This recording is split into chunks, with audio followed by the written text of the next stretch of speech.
The Campfire Audio Cascade are considered bass cannons not because they have more bass, but better bass. Is there a difference between better bass and more bass?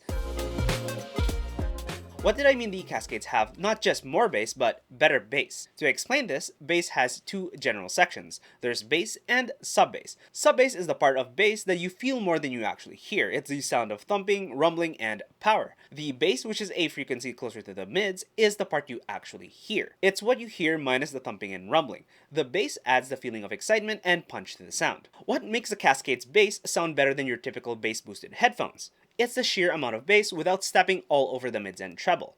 Typically, on lower-end bass-boosted headphones, every time there's a bass thump, all other sounds take a nosedive. There's a loss of detail.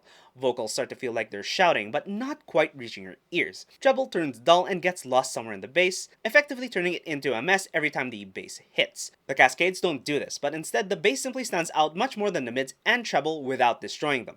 Don't get me wrong, the Cascades are still a warm-sounding headphone, but in contrast to how much bass they output, the effect of the mids and treble aren't proportional. What does this make the Cascades sound like overall? First, we have to talk about the build of the Cascades. They're mostly made out of metal, and the black coat they have is reminiscent of a cannon. It has a foldable design with crisp steps for the adjustment, and a just thick enough headband for the weight of the Cascades. If you've noticed, the headband seems to be jutting forward at an angle. This is actually because if you put them on, the ear cups align with the angle and shape of the ear, with the ear cups themselves being very wide and deep, made of sheepskin leather, which is very comfortable and soft. Now that it's turning into summer, the earpads don't actually become really hot. It feels like it just about matches my skin temperature instead of making it warmer, unlike pleather, which seems to cause my skin to sweat in half an hour during the winter.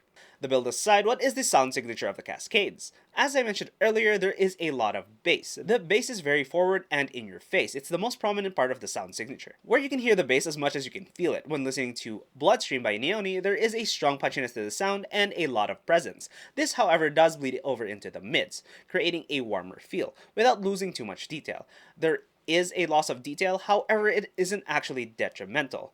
There is a slight husk to the mids, similar to anti-aliasing, where the detail is softened just enough to make a smooth transition instead of feeling sharp and jagged, making the Cascades feel less fatiguing. Vocals in the mids sound strong, loud, but soft, which makes the mids feel recessed, yet still stand out among the waves of strong bass, without feeling like the vocals are shouting loudly to reach a proper listening volume. In the absence of strong bass, the vocals themselves stand out and feel very forward, as I've experienced with the track Babylon Fall by Nina Chuba, which alternates between vocals with little to no bass instruments and vocals with bass pumping in the background, bringing us into the treble. It's more forward and present than the mids and not enough to match the bass. Very noticeable on the track Flowers by In Love with a Ghost and Nori. There's an almost natural sounding sparkle but a short brilliance or sharpness to the sound. Just enough to reduce the sibilance, the painful clinking and shattering sounds, not getting rid of it entirely. The overall sound is typical of the popular V-shape sound signature, V-shape being elevated bass and treble with recessed mids and vocals. Typically, headphones like the Cascades aren't meant for gaming, however there is an Apex creator, Candiru, that uses the Cascades.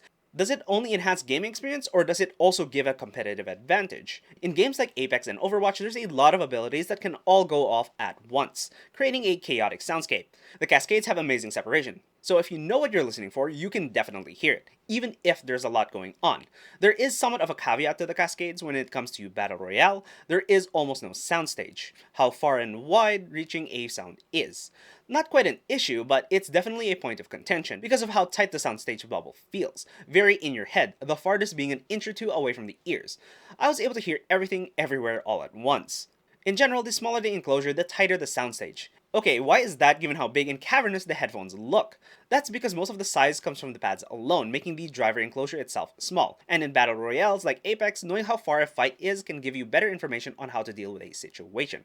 But even if you can hear everything, how good is the directionality or imaging? Despite this small soundstage, imaging is smooth, with at least 15-degree increments sweeping from left to right. The downside being, it's hard to figure out any verticality to the sound, but it does exist, and you can only tell if a sound is coming from the back left or back right with no degrees of direction. All of which gives some competitive advantage in games. For entertainment value, the not quite excessive bass is very enjoyable. But what if the bass is way too much? You can actually use the included filters to reduce the bass. There is a notable but subtle drop in the bass moving from filter to filter. Yet the bass is still the most dominant sound, even with the filter that reduces bass the most.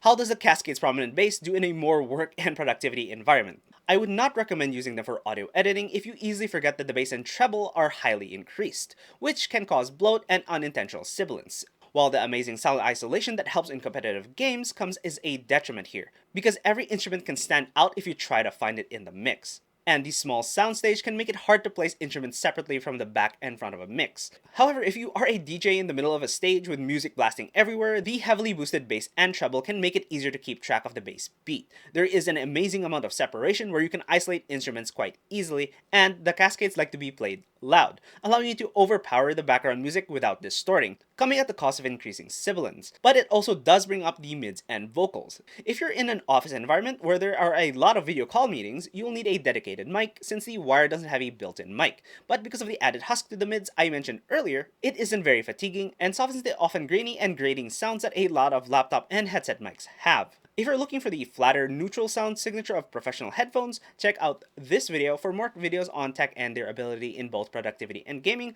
Like the video and subscribe. I'm your host Naka. Have a nice one. Audiophiles tend to think flat is justice. I like a more, well, rounded approach. Not bloated, if you know what I mean.